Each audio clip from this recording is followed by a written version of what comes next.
49-year-old Monet Thompson, now charged with 2 murders, her boyfriend John Logan and her mental health counselor Allison McIntyre. Police named Thompson a suspect after Logan was found shot to death in his apartment on Georgetown Road in Annapolis. Listen, if you think you've heard every story about betrayal out there, wait until you hear about Monet Thompson. This isn't just a standard whodunit. This is a story about a woman who was given a second chance by the state of Maryland, only to allegedly use that freedom to take out the 2 people who were actually in her corner: her boyfriend and the very counselor who was trying to keep her sane. We're talking about a cold-blooded execution followed by a calculated lure just 1 week later. It's heavy, it's dark, and honestly, it's a massive failure of the system. Before we dive into the gritty details of how this all went down in Annapolis, I want to say a huge thank you to everyone who keeps coming back to Laws and Criminals. Your support is what lets me keep digging into these cases and bringing the facts to light. If you're new here and you want the truth without the sugarcoating, hit that subscribe button and join the community. You're going to want to stay tuned for this one because the way this woman got caught is something you couldn't write in a movie script. Let's back up to 2010. To understand how we got to 2 bodies in a week in 2024, you have to look at Monet's history. She didn't just snap out of nowhere. Back in 2010, she was arrested for trying to kill her own mother. She actually shot her. Now, in most cases, that's a one-way ticket to a long prison sentence. But Monet was found not criminally responsible by reason of insanity.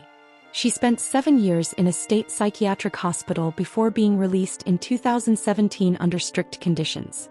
One of those conditions was that she had to stay in treatment and attend regular sessions with mental health professionals. Fast forward to late 2024. Monet is 49 years old, living in Annapolis, and she's a client at the Arundel Lodge, which is a behavioral health nonprofit. This is where she meets 59-year-old Allison McIntyre. Allison wasn't just some office worker. She was a counselor who really put her heart into her work. She was the type of person who'd help you find a job, check on your car, and actually listen when the world felt like it was closing in. At the same time, Monet is dating a 47-year-old guy named John Logan, known as School to his friends. John was an entrepreneur, a local guy who ran a delivery and snowplowing business. He was also a client of Allison's. For a while, it seemed like the support system was actually working for Monet. But on September 26, 2024, the wheels fell off. Police get a call for shots fired at an apartment complex on Georgetown Road. When they arrive, they find the door to John Logan's place unlocked. Inside, it's a nightmare. John is dead on the floor from a gunshot wound to the back of his head. It wasn't a struggle. It was an execution. Neighbors told the cops they saw a woman sprinting from the building and peeling off in a blue Toyota Camry. The family immediately suspected Monet. They knew the relationship was rocky and they knew her history. But here's the problem with the law. Suspicion isn't a conviction. The police didn't arrest her right then. They were building a case, waiting for forensics and trying to make sure they had her dead to rights before making a move. And that week of building a case turned out to be a fatal mistake. For 7 days, Monet Thompson walked the streets of Annapolis as a free woman. She didn't run. She didn't hide. She even stayed in touch with Allison McIntyre. Imagine the audacity of talking to your counselor, the woman who is also grieving the loss of John, her other client, while you know exactly what happened to him. Before we get into the absolutely chilling way the second murder happened, I want to check in with you guys. Drop a comment right now with the time you're watching this and what city you're in. It's always wild to see how far these stories travel and who's out there keeping an eye on these cases with me. Now let's talk about October 3rd. It's been exactly 1 week since John Logan was killed. Monet calls Allison. She plays on Allison's kindness. She tells her, "Hey, I'm stranded. I ran out of gas at the Safeway parking lot." Allison, being the caregiver she was, didn't hesitate. She told her daughter Desiree that she'd be right back and drove out to help her client.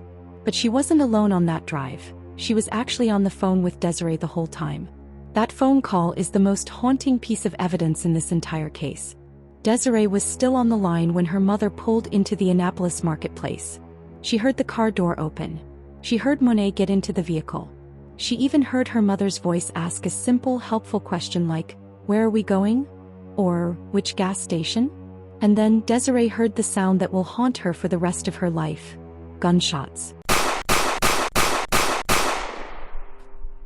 Multiple rounds fired in rapid succession. Then, dead silence on her mother's end. A few seconds later, she didn't hear her mother's voice. She heard the voices of total strangers who had witnessed the shooting, screaming for help and telling her mother to just breathe. Imagine being on the other end of that phone, hearing your mother's final moments and being completely powerless. Witnesses at the scene told police they saw a woman get into Allison's car. The car moved slightly, then it braked hard. The woman hopped out and fled in, you guessed it, that same blue Toyota Camry. This time the police didn't wait. They knew exactly who they were looking for. The police tracked that blue Camry straight to Monet's neighborhood. All these police cars are all the way down here, over across the street, police cars. I said, what is going on? I woke up thinking some of my dogs were whining, but it turned out it was some sirens down the street. So came out, looked out the windows, saw some cops standing across the street. It didn't take long for them to box her in and get her into an interrogation room. Now, usually when someone is suspected of 2 murders, you expect them to be sweating, shaking, or at least acting a little erratic. But not Monet. Detectives said she just sat there with this blank, hollow look on her face. She was quiet, almost like she was bored with the whole process. But then came the moment that basically sealed her fate. See, at this point, the police had only officially charged her with the murder of Allison McIntyre. They were still dotting the I's and crossing the T's on John Logan's case. During the questioning, a detective looked at her and said they needed to talk about the homicide. Monet didn't miss a beat. She looked at them and calmly asked, "Which one?" Think about that. In her mind, she had already compartmentalized these 2 separate executions. By asking which one, she didn't just tip her hand, she threw the whole deck on the table. She admitted she had knowledge of multiple killings before the police even brought up John's name. That slip-up was the final nail in the coffin. It gave investigators exactly what they needed to link the 2 cases together through her own admission of plural crimes. Once the news broke that the same woman was responsible for both deaths, the community in Annapolis absolutely exploded. And honestly, I don't blame them. There was a massive wave of backlash directed at the police and the justice system. People were asking the same question you're probably thinking right now. Why was she still on the street? Witnesses had already identified her car at the scene of John's murder a full week before Allison was killed. If the cops had moved faster, if they had picked her up on a person of interest hold or found a reason to detain her, Allison McIntyre would likely still be alive today. I wonder why it took so long.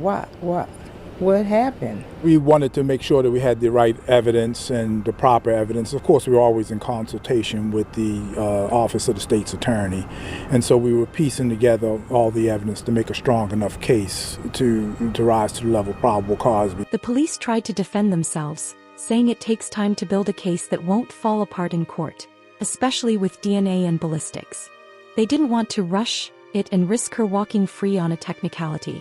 But for Allison's 4 children, that due process feels like a death sentence for their mother. There's also the bigger question about the not criminally responsible plea from 2010. Monet shot her own mother and was back on the streets in 7 years. The system is designed to rehabilitate, but in this case the rehabilitation clearly didn't stick. It raises a terrifying point. How do you safely reintegrate someone who has already proven they're capable of extreme violence against their own family? The doctors at the state hospital thought she was stable, but clearly something shifted.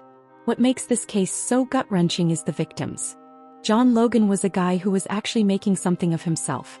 He had the trucks, the contracts, the hustle. He was a staple in the Annapolis community. And Allison? She was literally the definition of a good person.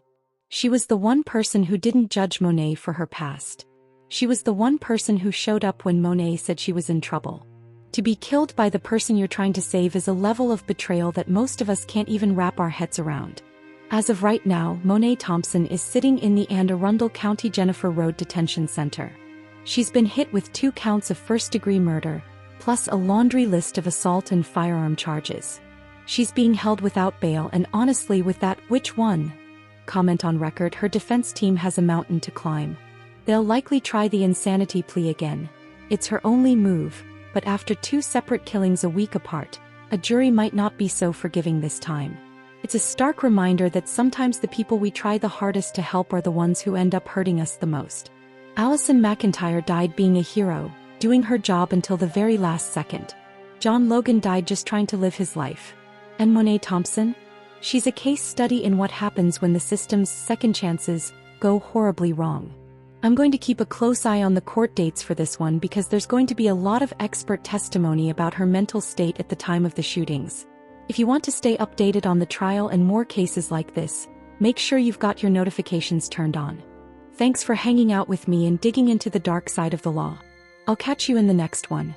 Would you like me to look into the specific details of her 2010 trial to see what the psychiatric reports actually said back then?